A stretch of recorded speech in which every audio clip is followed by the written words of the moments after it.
நலாஸ் நாட்டு சர்க்கரை நலமுடன் வாழ நலாஸ் இந்தியாவிலேயே நாட்டு சர்க்கரைக்கு ISI முத்திரை மற்றும் அக்மார்க் அங்கீகாரம் பெற்ற ஒரே நிறுவனம். தொடர்புக்கு 9047045000. மாபெரும் ஆர்ப்பாட்டத்தின் தலைவர் திராவிட முன்னேற்ற கழகத்தின் துணை பொதுச் செயலாளரும் பாராளுமன்ற உறுப்பினருமான மதிப்புள்ள ராசா உள்ளிட்ட அனைத்து தலைவர்களுக்கும் நன்றி வணக்கத்தையும் தெரிவித்துக் கொள்கிறேன். வந்திருக்கிறவங்க எல்லாம் கொஞ்சம் கவனிங்க. தலைவர்கள் எல்லா தலைவர்களும் மேடையில் இருக்காங்க. வருங்காலம் எப்படி நாமோ என்ன சிரமப்பட போறோன்னு விழா வாரியா எடுத்து சொல்ல போறாங்க. ஏதோ முதலாளிகளுக்கு மட்டும் வந்திருக்குன்னு நினைக்காதீங்க. இப்ப இன்னைக்கு முதலாளிகளுக்கு வந்திருக்கு. முதலாளி என்ன பண்ணுவாங்க, அவங்க நிறுவனத்தை மூடுவாங்க. மூடுனா தொழிலாளி பாதிக்கப்படுவான். தொழிலாளி பாதிக்கப்பட்டா அவங்ககிட்ட காசு இருக்காது. ஊர்ல இருக்கிற கடைக்காரன் பொருள் விற்காது. கடைக்காரன் பாதிப்பா. கடைக்காரன் பாதிச்சா விளைவிக்கிற விவசாயி பாதிப்பா. அந்த விவசாயி விளைநிலங்கள்ல விவசாயம் உற்பத்தி செய்ய முடியாது.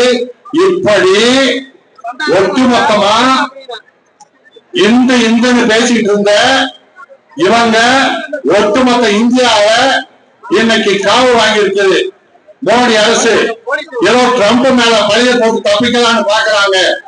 அவன் என்னையா கேட்டான், ஒரே ஒரு வார்த்தை தான் கேட்டான்.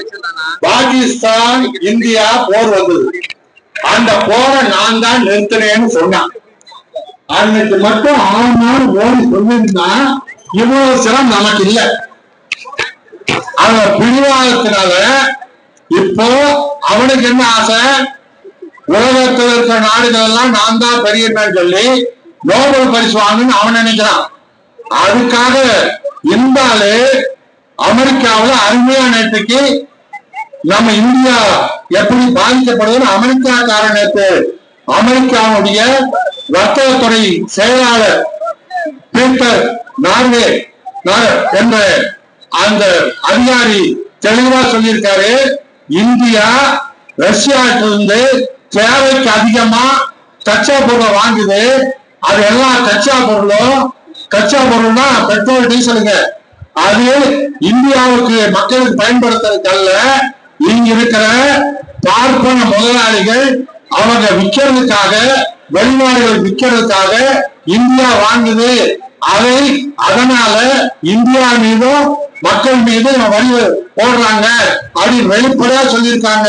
இந்த வியாபாரத்துல நாம திருப்பூர் பாதிக்கப்பட்டிருக்கோம். திருப்பூர் தான் இந்தியாவில முதல்ல பாதிக்கப்படுற ஊரு. நீங்க புரிஞ்சுக்கணும். இன்னைக்கு மோடியினுடைய தவறான பொருளாதார கொள்கையால, தவறான அரசியலால ஒட்டுமொத்த திருப்பூரும் பாதிக்கும். ஒட்டுமொத்த அடுத்து இந்தியாவும் பாதிக்க போகுது. நாம் விழித்துக் கொள்வோம் என்று சொல்லி விடைபெறுகின்றேன். நன்றி.